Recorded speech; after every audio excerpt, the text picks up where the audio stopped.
As we move into our sermonic moment, let us hear the title, The Light That Dwells Even Here.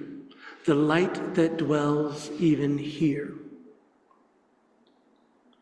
There are moments in the calendar when the calendar itself becomes prophetic. When time speaks before the preacher can even ever open their mouth. This is one of those moments. We are still standing in the glow of Christmas, and the decorations are coming down. The lights feel a little softer now. The music is quieter. And we are only days into a new year. And already we know enough to know that hope feels tender. We are deep in winter, when the light is thin, the ground is hard, and everything alive has learned how to wait. And yet we gather. This is the second Sunday after Christmas, the first Sunday of the new year, and Communion Sunday. Those three realities are not accidental, those three realities. They form a holy question that presses gently and persistently upon us. How do we begin a year when we do not yet know what it will ask of us? Many of us were taught to begin with resolve, with declarations of improvement, with lists we intend to fix or finally accomplish. Yet the gospel today invites us to another posture. It invites us to begin not with certainty, rather with openness, to not perform, but rather to give consent. Not with answers, rather with a willingness to draw near to God, even if we cannot yet name what we're waiting for. Because winter does not only live outside our windows, winter lives in our bodies. Winter lives in our spirits. Winter lives wherever people endure long seasons where things happen to them without permission. Where systems move faster than human hearts, where survival becomes a daily discipline, and where hope must learn how to wait. Winter is carrying the experience of carrying questions that do not resolve quickly and prayers that seem to echo longer than we expected. Into that reality, without rushing, without explaining it away, John's gospel speaks. You heard it. John does not begin with a baby. John does not begin with a story we can sentimentalize. John begins with a word. A word older than memory and a word older than fear, a word that exists before our disappointments and beyond our despair. In the beginning was the Word. Before you had language for your pain, before you learned how to cope, before you learned how to keep going even when you were tired, before you learned which parts of yourself to hide in order to survive, in the beginning was the Word. Now, John pulls us back beyond history, beyond trauma, beyond even memory itself. And then he does something that is quite astonishing. He brings that word all the way back into flesh. Not a theory, not abstraction. He brings the word into flesh that breathes, flesh that aches, flesh that can be wounded, flesh that must be welcomed. This is not a distant God anymore observing from above. This is a God choosing proximity, vulnerability, and risk. And John is very careful here.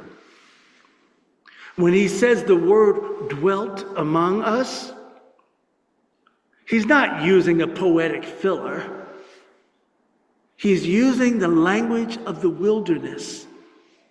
The word pitched a tent among the people.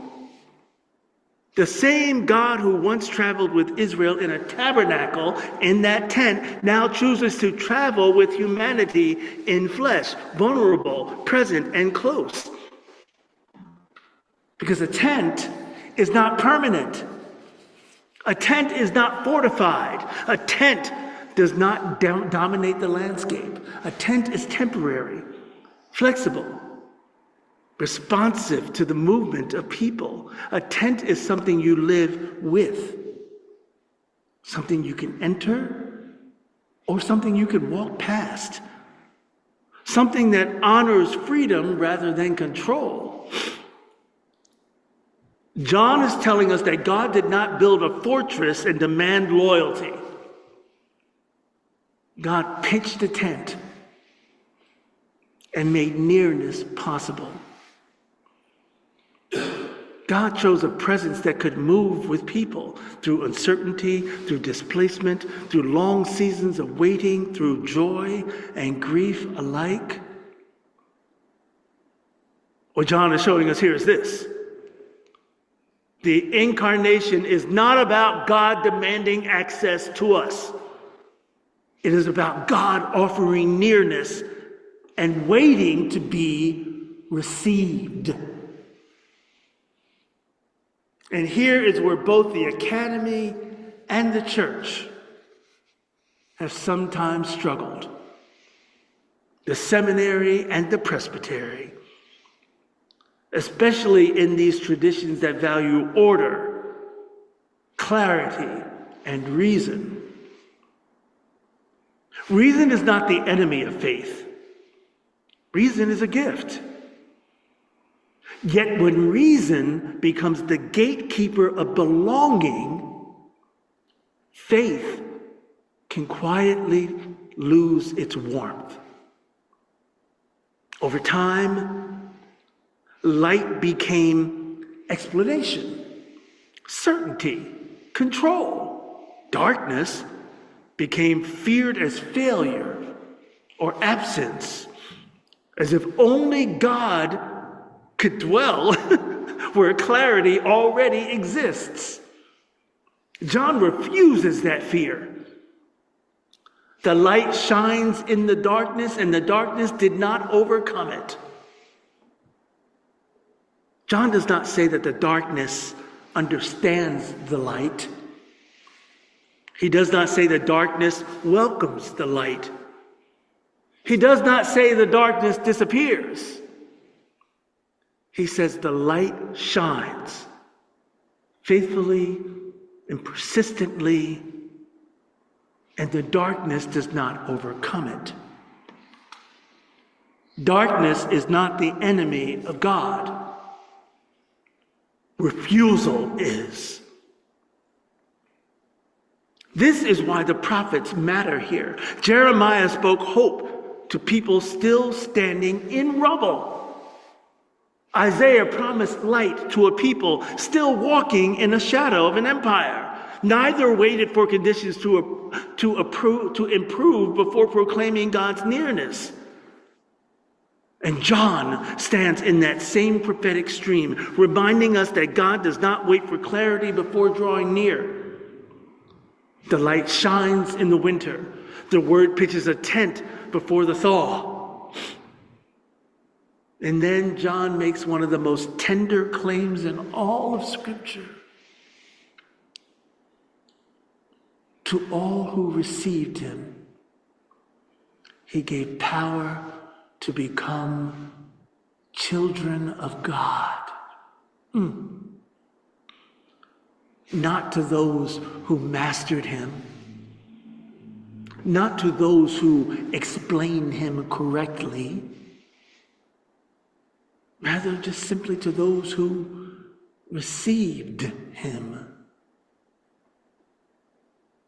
And receiving is not passive.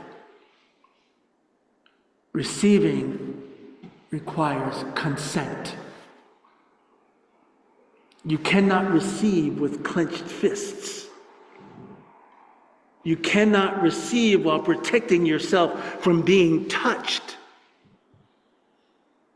Receiving asks something of us, and what it asks for is openness rather than performance. God does not force salvation. God does not impose intimacy. God comes close and waits. This matters for anyone who has lived in a world where things have ever happened to you without permission, whose bodies are acted upon, where lives are shaped by decisions that are made elsewhere. This gospel insists that God honors the human will. God honors the human body. God honors the pace of the soul. And this is why communion belongs here. Because at this table, God does not explain God's self. God offers self. Bread that you can touch, a cup you can taste, grace you can receive, even when your mind is full of questions and your heart is full of longing you cannot yet name. And you don't have to understand the mystery to eat. You do not have to resolve your doubts to drink. You do not have to be out of winter to receive nourishment. Think of the earth in winter, y'all. It looks still. It looks silent. And yet beneath the frozen ground, roots are stretching. Sap is moving. Life is quietly preparing itself for a spring that will come in its own time. And faith often works the same way. What feels like waiting may actually be becoming. This is the pledge before us. Not a vow of certainty, not a promise to do better, rather a consent to intimacy, a willingness to draw nearer to the holy, a trust that God is already present in places you thought were too dark, too unresolved, too unfinished to be sacred. And this is the arc that carries us all the way toward Easter. Because the same Christ who waits for your yes will one day give his own yes, fully, freely, and without coercion. Saying yes to the dwelling, even when dwelling leads to death. Resurrection will not undo that yes, it will vindicate it.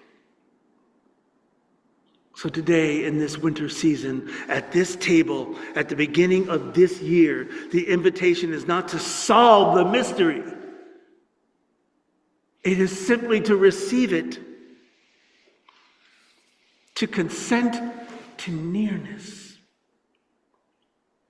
to trust that light shines even here, to believe that the word has already pitched a tent among us.